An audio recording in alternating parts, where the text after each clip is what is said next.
Hey guys, welcome to another video. I am out of breath after getting all of these books. Oh my goodness.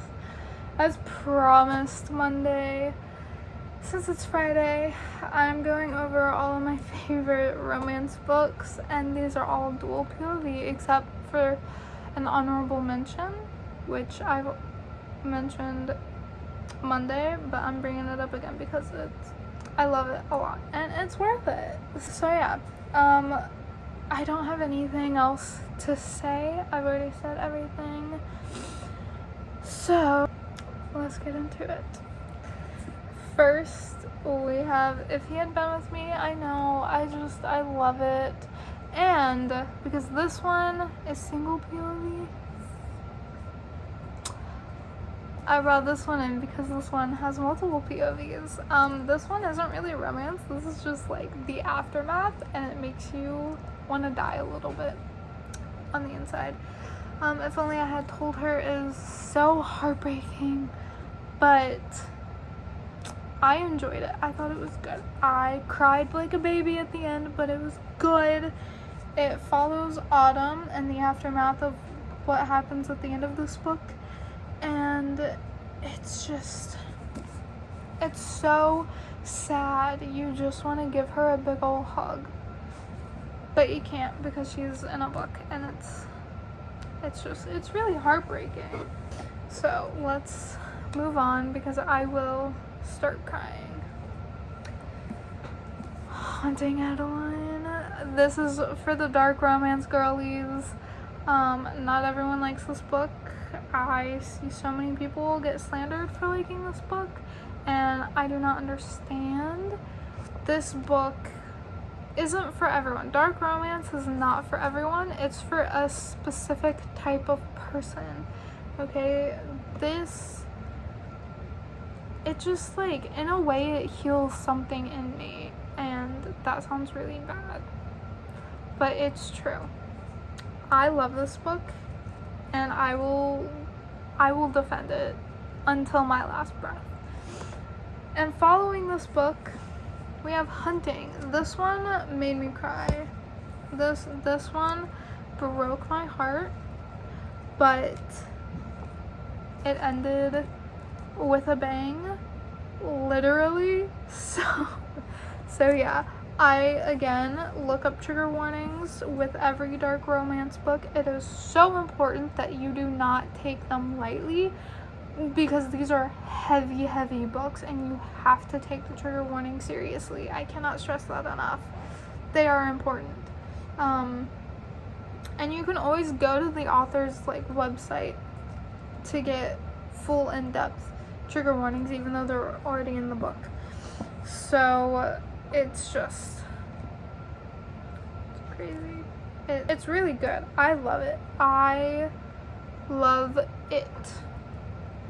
This one is heavier, so again, you have to look up trigger warnings for both books.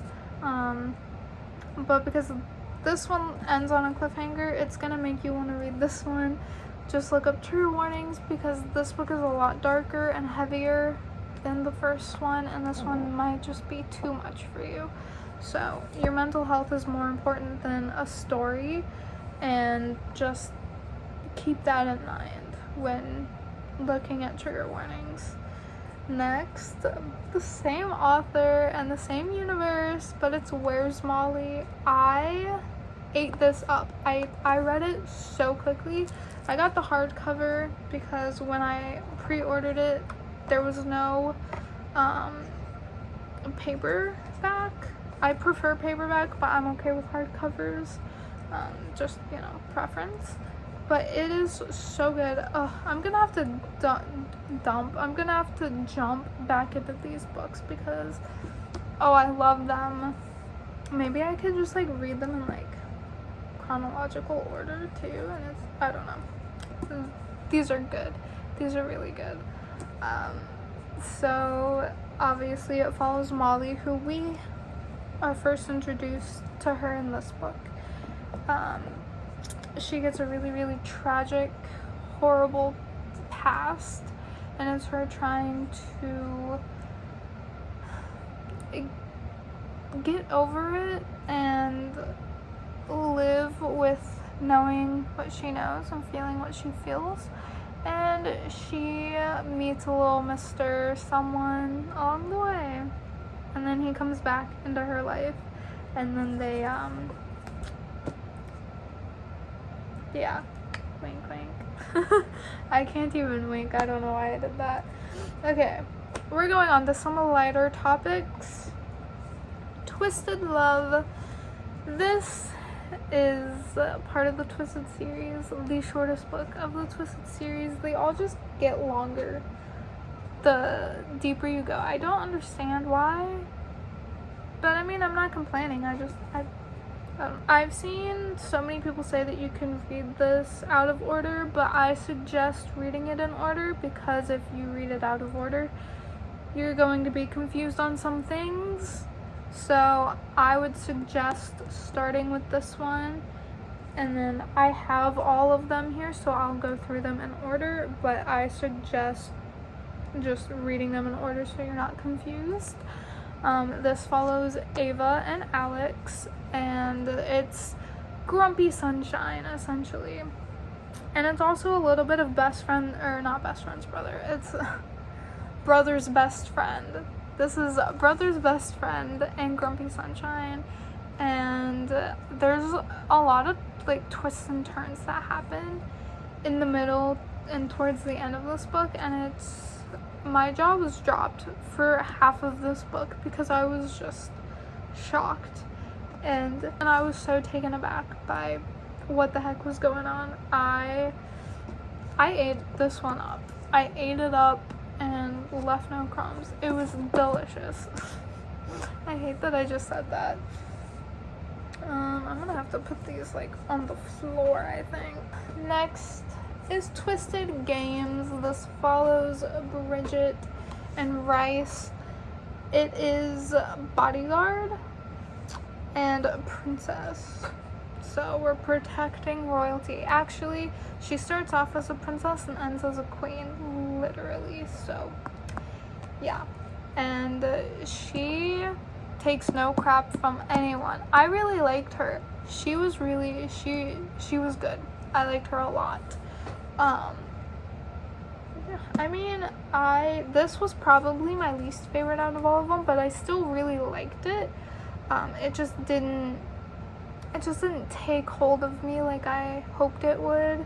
I'm also not the biggest fan of the trope, I guess. So yeah, but it is good and it is worth a read, and it's very easy to read, honestly. Like this one was, and Twisted Love, like these books are easy to read, so I would still recommend it. Everyone loves this book too, so definitely recommend.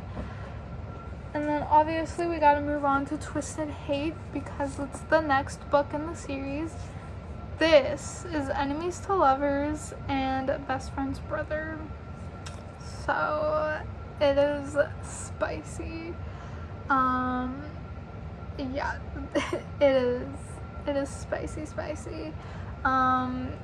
They also decide to be like enemies with benefits, which I mean is kind of funny because they're not even friends when they start their little agreement. So it's just like, I don't know, it's kind of funny to me. But it follows Jules and Josh, and Jules has a dark past that comes back to bite her, and Josh, he's just kind of a clueless like F-boy and knows that he's attractive and can get with anyone, and so he's really cocky. And he's kind of an airhead, which makes it really funny. But he's also a doctor, so I'm like, how are you so clueless when you're a doctor? I don't know. Anyway, this was fun. I had fun reading this one. This one was a hoot. I am such an old lady. Okay, we're gonna forget that I said that. Yeah, this was really good. I really recommend this book. We're moving on now. I can't believe I just said that.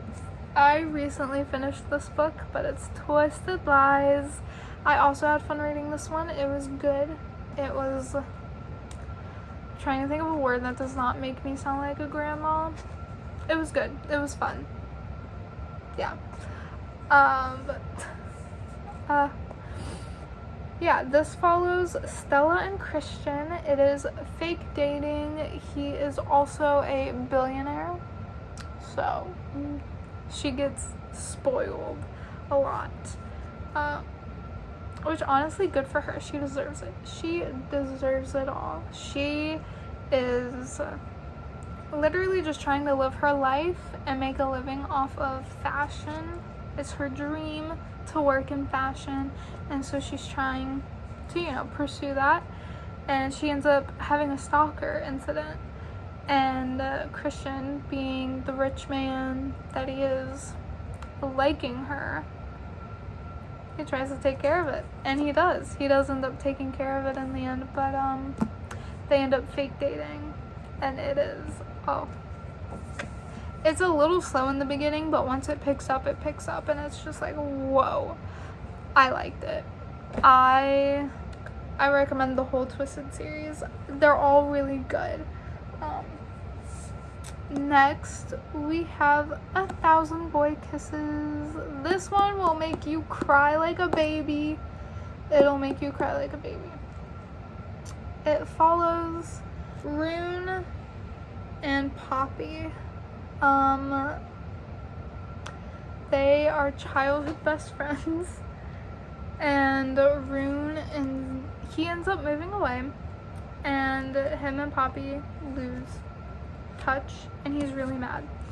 And when he comes back, they kind of confront each other, and she drops a bombshell that will have your jaw on the floor. And it ends really sadly and really tragically, but you instantly fall in love with Poppy and Rune, and their love is just so pure and innocent that it just makes the heartbreak even more intense. I absolutely loved this book, and if I was brave enough, I would dive back in and reread it, but I don't think I'm quite healed yet. Even though I read the second book, which was 1,000 Broken Pieces, I did not include that one in here because it does have romance, but it's more about healing. They just find romance along the way. And yeah, so I didn't feel like I should put that one in here. But I did put this one in here. And if you do like this one, then I do recommend 1,000 Broken Pieces, because that one is also really good. I would just keep in mind that it does talk a lot about losing a loved one and some trauma from losing a loved one, and it does have a few heavy topics, so I would just be mindful of that before going into it. But I do recommend both books. They're both really good, but obviously you start with this one so that you can understand the second one. This is the last dark romance I have, but this one made me laugh a lot. This one was really good. This one, it's still dark and heavy, but it's like one of the more lighter dark romances that I've read, and it's lights out. It's so funny. It follows Allie and Josh. Allie is a trauma nurse, and Josh is, of course, a rich man who has he's got hacking skills. Why can't I think of that? But he does TikTok, and he's a hacker, and he stalks her. This is like a lighter version of Haunting Adeline, and I ate this one up. I loved it. I was laughing every time it was Josh's POV because that man is hilarious. Oh my goodness. I loved it. I'm excited for the next book that is coming out. I think it's called Caught Up. I think it follows, I think it's Allie's cousin, and it's like a mafia romance this time. So I'm excited to get that one when it comes out and get back into this world, because this was so freaking good. I loved it so much, and I highly recommend it if you haven't read it already and you like dark romance. You're missing out. Next, we have this one. I see some people like it, some people don't. It's really like a 50-50. But it is Before We Were Strangers. This follows Grace and what's the guy's name? I don't remember what his name is. Matt, I think. Follows Grace and Matt. They are both going to the same college. Their dorms are right next to each other. That's how they meet. He's a photographer. She is a music enthusiast? Music student? She wants to pursue music. That's what I'm trying to say. And they fall in love in college, and then when it comes to them leaving and starting their career paths, he moves away for his career. It's his dream. And they end up splitting because of a miscommunication and also sabotage. Most people don't like this, I think, because of the miscommunication in this, because it is kind of silly. But also, it's got a little bit of, you know what, I'm not going to say it because that is a spoiler, definite spoiler. So I'm not going to say it. But there's something surprising that happens in this book that I think a lot of people did not like because it's not a very popular thing with books. So yeah, we're gonna leave it at that. But it does have a happy ending. So yeah, this was good. I liked it. I remember actually crying over this book a couple times because it got to me a little bit. It did. But I enjoyed it. I had fun. It was so easy to read. It's not even that big of a book. It's really small. It's 308 pages. This is really small. So I would definitely pick this one up and give it a go. Try it out. It's really good, in my opinion. And last but not least, Archer's Voice. This one is so popular and so well loved. And it's for a good reason. This is a good book. You follow Archer, obviously. It's dual POV, so you get him, and then you also get Mia, who knows sign language because her dad was deaf, and Archer cannot talk, so he communicates with sign language. And so they have like their little relationship blossoming because she's the only one in town who talks to him because she's the only one who can. And no one else bothered to learn sign language or take it up for him. So he got really lucky that this random girl moves into town and can also speak sign language. Like, he got so lucky. But they start off as friends and then they develop a really, really sweet romance. And it is so cute and so sweet. This is more of like a fluff book. So if you like the more fluffy romances, this one, it does make you cry and it does scare you a little bit at the end, but it's good. It's good. And I think the ending makes up for the temporary scare that it gives you close to the end. So I would recommend it. It is good. I like it. And I'm sure you will too. This is a very loved book. Not many people hate this book. And if someone hates this book, I don't understand why. Do you have no soul?